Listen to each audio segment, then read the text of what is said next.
we will be reviewing these bad boys, the Ruffwear Grip and Polar Trex. And we've been using these for the past 2 weeks or so at the seaside in Croatia.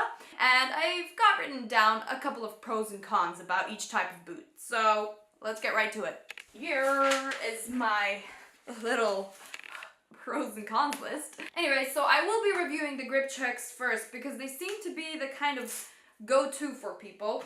And I think these are really great shoes. They really enabled us to take our dog with us on our hikes, and I think that's really good. So, the one thing that most people tend to be worried about is whether these boots do actually stay on the dog's feet. And I have to say, the Grip Trex were amazing.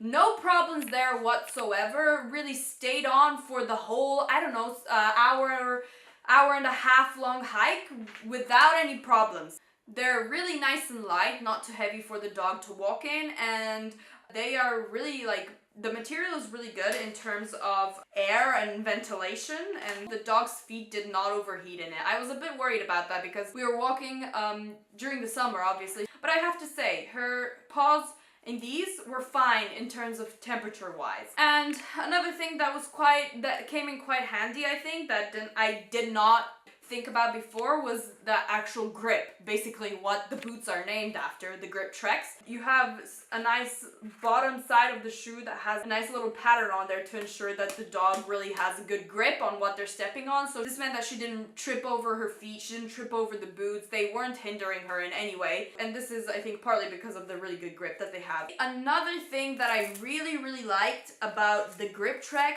is that they're so unbelievably easy to put on.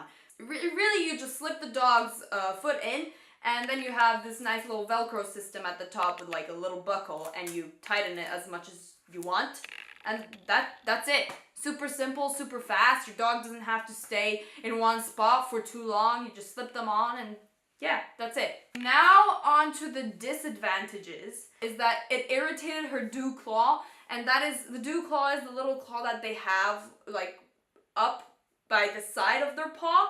And I don't know, it depends on the size of the dog, but the claw ends up being exactly where the little strap is. So I'm guessing with the movement of the dog, it kind of rubs against the side of the shoe. And over like a couple of days, it really started to irritate her. Now, I feel like this could be fixed with one of those like tapes that they normally put across like dogs that do, I don't know, fly ball, or like maybe socks or something, or those, you know, those little tapes that you get at the vet after they take a sample of their blood. I feel like those would fix that problem. At the time though, I didn't have those tapes, so we had to change our activities up a little bit and not go hiking every single day just to let her little claw heel. Okay, anyway, so moving on to the Polar Trex. They have this kind of buckling system that is a little bit harder to put on the dog's feet, and they did take much longer than the Grip Trex, which you just have the Velcro that you strip on and that's it. Whereas these, you do have to make sure that the dog's foot is all the way inside, that they're really pulled up high, and then they're as tight as they can be. Otherwise, you will find them falling off, and it's really frustrating putting them back on because it takes so much longer than the Grip Trex. One would think that because they have that much more material and because they're higher, they will fall off less often, but in fact that makes them heavier, so they do fall off more often, which is a little bit frustrating at times. But now that I do mention the buckling system, Ruffwear has actually released a newer model that I think has an improved system where the boots do fall off less often, but don't quote me on that because we didn't get a chance to test those ones out. So about the Polar Trex, I would say that the fact that they were falling off more often is the thing that annoyed me the most, and the fact that they're so much harder to put on.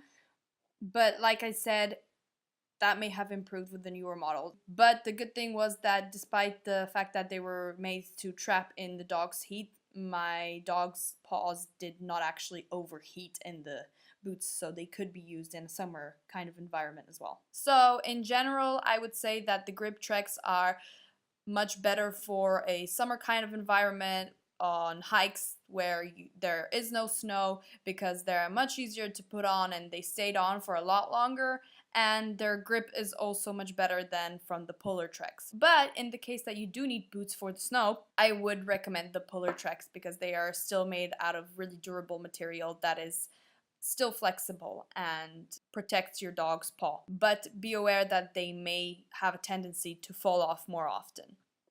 Overall, these boots did allow us to take our dog with us on our adventures this year, and we really do owe that to Ruffwear, so props to you for that. And as always, don't forget to like, subscribe, comment, and follow us on Instagram. Bye!